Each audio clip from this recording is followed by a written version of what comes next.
Santos Jr. Sa ating mahusay na tagamasid Pampurok, Ma'am Atty. Marilu R. Benaventura.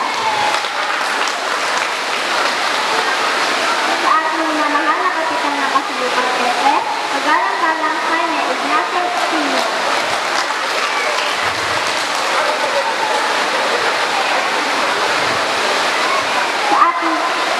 Sa ating panausin tagapagsalita, si Sir Erickson B. de la Cruz.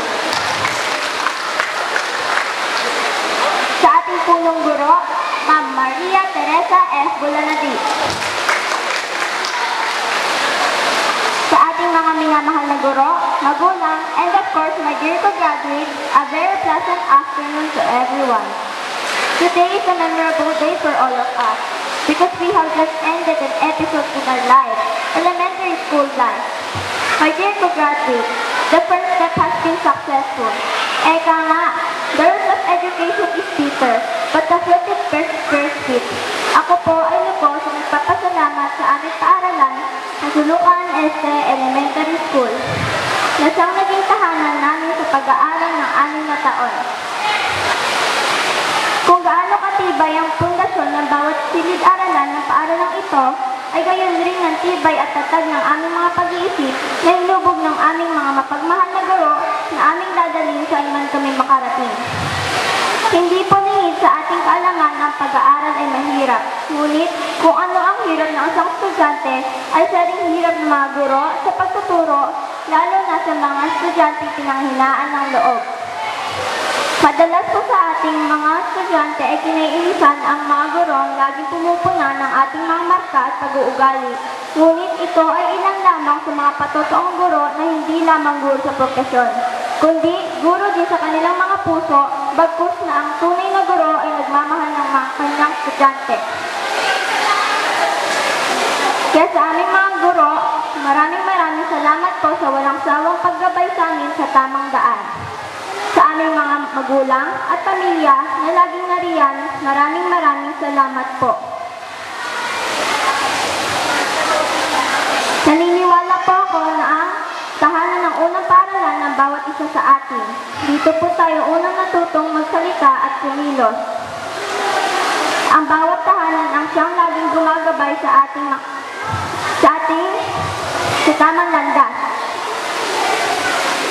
Sa aking mga magulang, Mami Jackie na lagi kong kasama at kaagapay sa lahat. Maraming salamat po.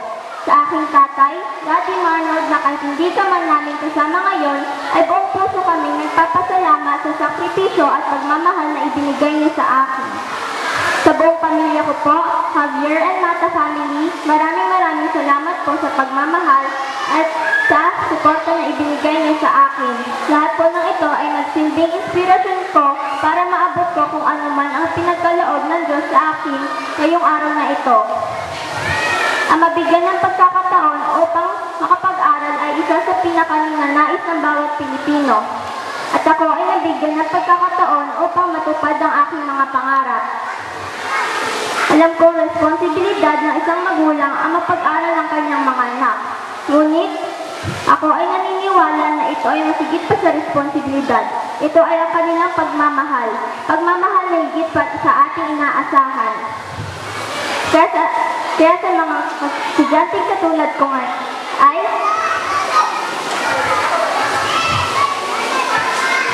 wag po natin ipasawalang bahala ang pag-aaral na ibinigay ng ating mga magulang.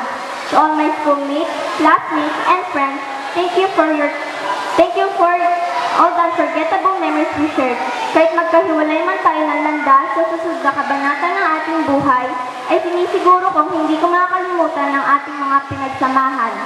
Masaya man ang malungkot, babaunin ko ang mga ito at magsisilbing gabay tungo sa mga bagong pakikisama sa mga bagong makikilala ko pagtungtong ng high school. To our guest of honor, Mr. Erickson B. de la Cruz, thank you for your time and effort. Thank you for sharing your knowledge and experiences. To our Almighty God, thank you for giving us wisdom and skills. Thank you, God, for providing us the education we deserve through school, teachers, and families. Thank you, God, for keeping us safe. and for all the strength, physically and emotionally, that you bestowed upon us. May you continue to bless each and every one of us. Everything in this world has a beginning. In our case, we have just accomplished the beginning. We have started the first right move. Hence, there is no reason why we should fall in our future undertaking. Naway wag nating kalimutan ang ating mga natutunan. Sa pagtatapos natin ito, isang pinto na naman ang magbubukas para sa ating hinaharap. Ngunit, hindi ibig sabihin nito ay kailangan na nating madaliin ang ating buhay. Ang importante ay natutunan nating magsumikap upang makamit ang mga ito. Muli, maraming salamat po at mabuhay tayong lahat.